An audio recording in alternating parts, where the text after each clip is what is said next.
Hello there. Good to see you. So on the 8th of March, Cassandra Hui started a petition on change.org to have Prime Minister Najib Razak's 2-meter high portrait removed from the wall at the University of Nottingham King Meadow campus. So I made a bet with Prasad. If that petition reaches 1,000 signatures by the time it ends, I'll take this one down. Guess what? As the petition was closed and locked last night, the petition hit 2,252 signatories. Well, I'm glad I didn't bet on something stupid like quitting my job or getting a ridiculous tattoo. I learned my lessons the hard way. Don't mess with the internet.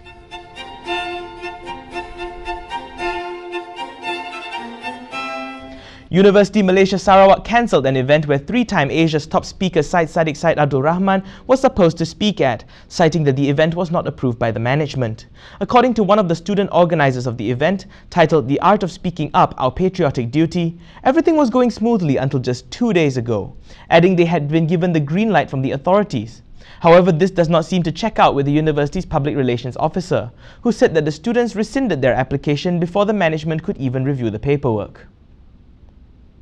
After allegedly being blocked from speaking at University Tenaga Nasional and University Sains Islam Malaysia as well, Syed Saddiq also only found out yesterday about the cancellation of the other event.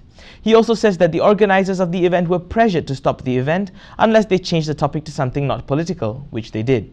He then took a swipe at Higher Education Minister Idris Jusso, expressing his disappointment in him because he thought Idris was committed to reform in the Malaysian education system.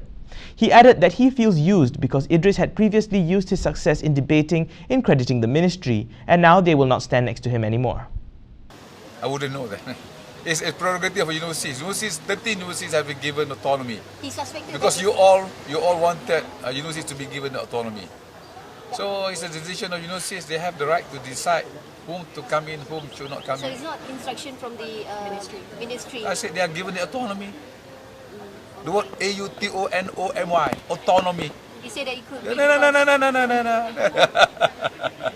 United Nations High Commissioner for Human Rights Zaid Ra'ad has said that the incarcerated former opposition leader Anwar Ibrahim is the only prisoner of conscience anywhere in the world, while presenting his annual report to the Human Rights Council in Geneva yesterday.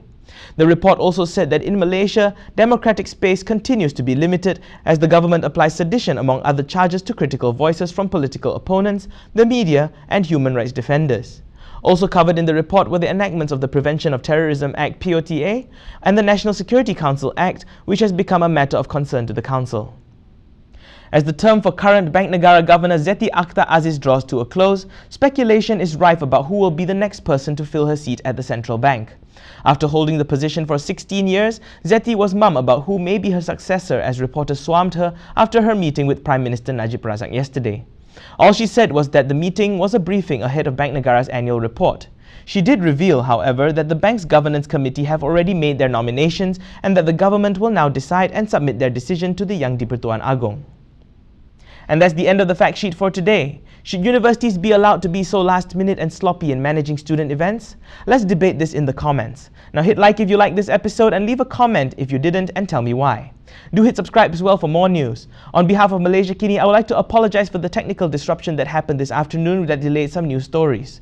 Remember that you can follow us on Facebook as well to keep up with the news. Click on over to facebook.com/KiniTV and facebook.com/MalaysiaKini to see what we've got. I'm Daniel Anthony. Thanks for watching. Have a lovely weekend.